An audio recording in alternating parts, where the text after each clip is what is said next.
Tere! Minu nimi on Rainer Kuutma ja ma tahaksin teile rääkida loo ühest asulast, mis hiljem kujunes välja Valga linnaks.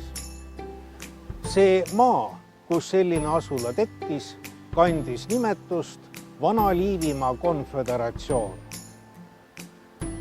Teda tuntakse ka Maarjamaa nime all, sellepärast, et see maa oli pühendatud Neitsi Maarjale.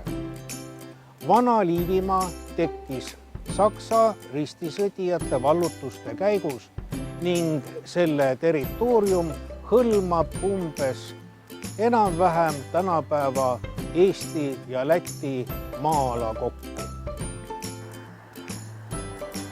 Me täpselt ei tea, kus elasid esimesed Valga asukad. Kas see koht oli Pudrumäe jalamil, sest Pudrumägi pakkus looduslikku kindluskohta noil aegadel, või oli hoopis Pedeli jõe paremal kaldal, seal, kus Konnaoja suubub Pedelisse.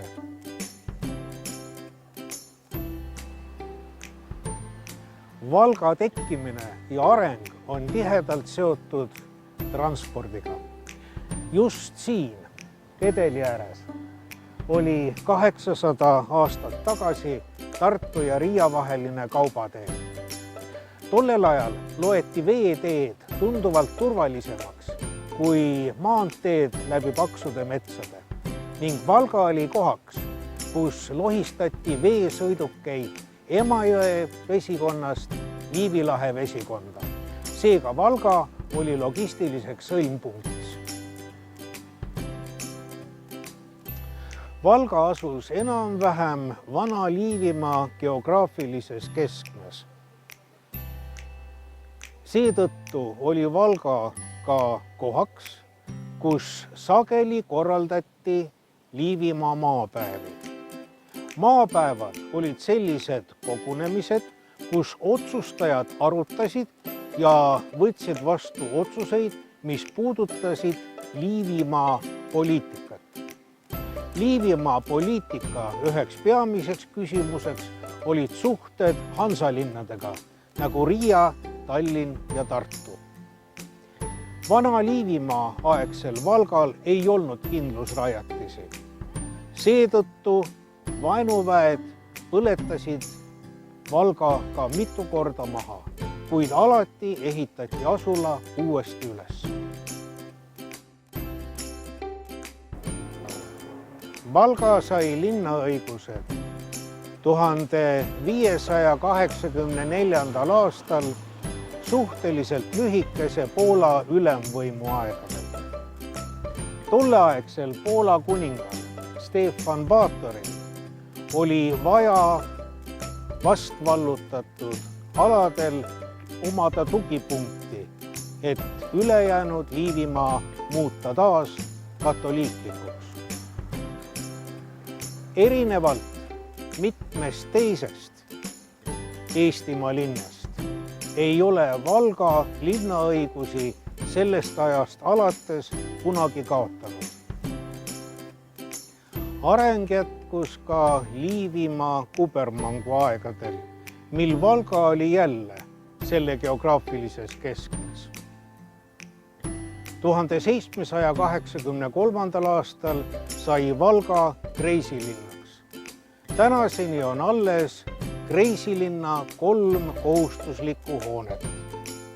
Kreisiasutuste administratiivhoone, mis hiljuti põhjalikult renoveeriti. Luterlik Valga Jaani kirik, kus tänapäeval tegutseb Peetri Luke kogudus ning linnakooli hoone, kus tänapäeval tegutseb Valga muusikakool.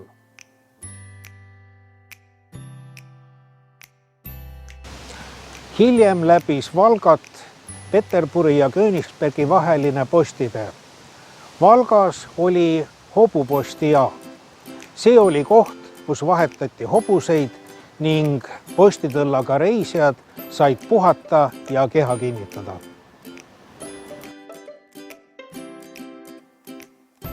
Jaanis Tsimse Liivimaa kihelkonna koolide õpetajate seminar andis olulise tõuke nii Läti kui ka Eesti rahvuslikule ärkamisele.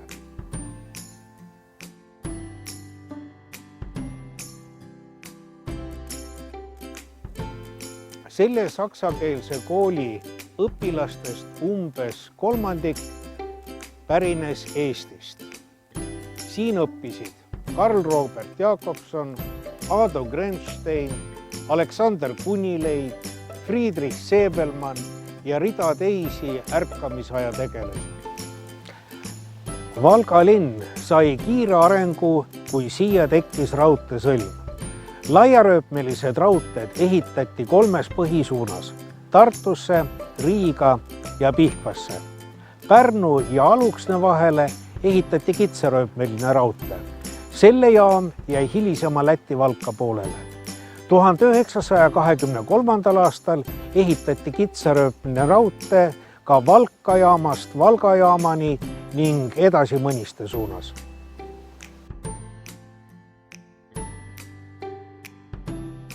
XX. sajandi alguses oli Valgas tõeline ehitusbuum.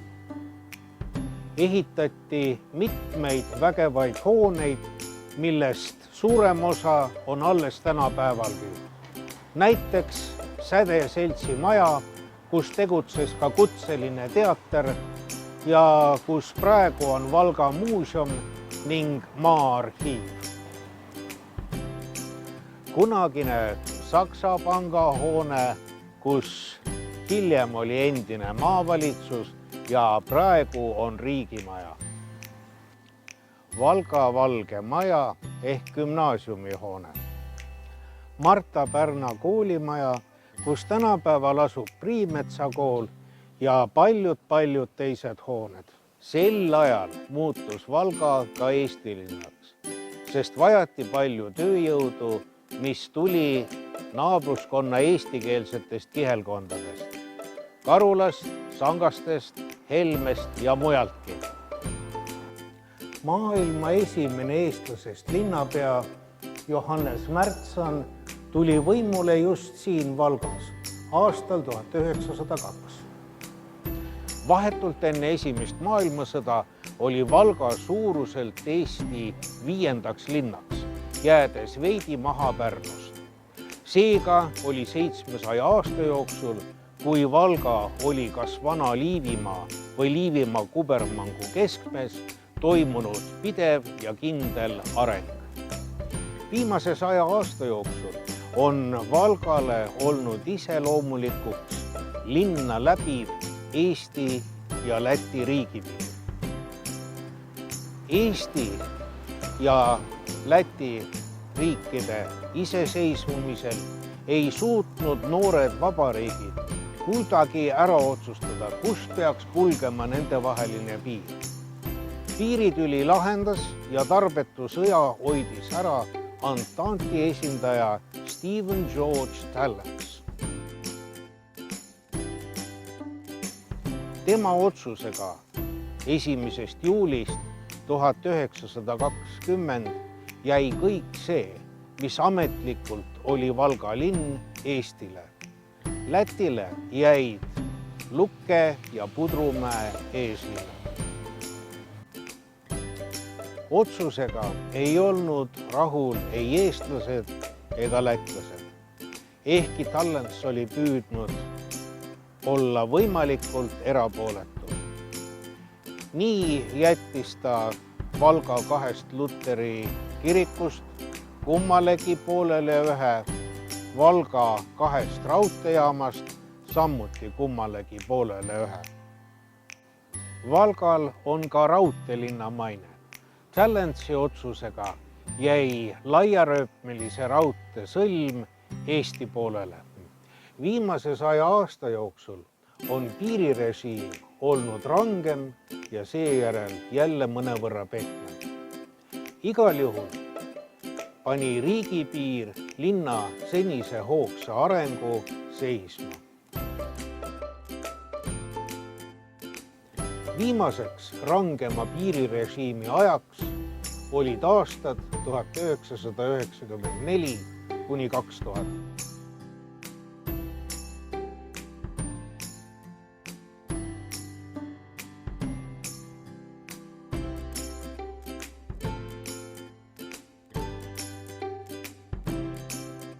Eesti ja Läti Euroopa Liitu astumisega kadusid piirilt tollikontroll ja okastraattõkked.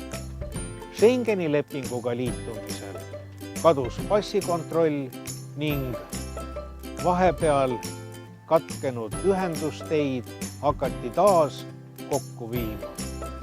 Praegu kehtib mõlemal pool riigipiiri ka ühtne raha, euro.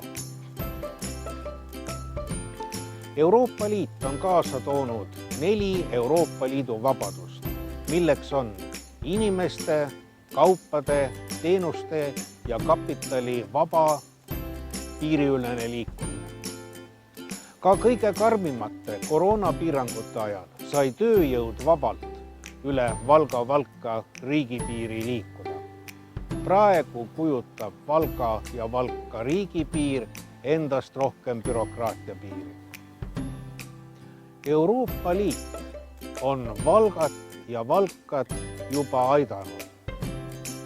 Riigipiiri pehmenemine on vähendanud ääremaisust ning hoogustanud piiriülest koostööd ja suhtlemist. Ütleme naljatamisi, et Valga on Eesti suurim linn, sest ta ei mahu ühte riiki ära. Euroopa Liidu edasine föderaliseerumine võiks aidata Valgat ja Valkat veelgi. Seepärast toetame hüüdlauset rohkem Euroopa Liitu.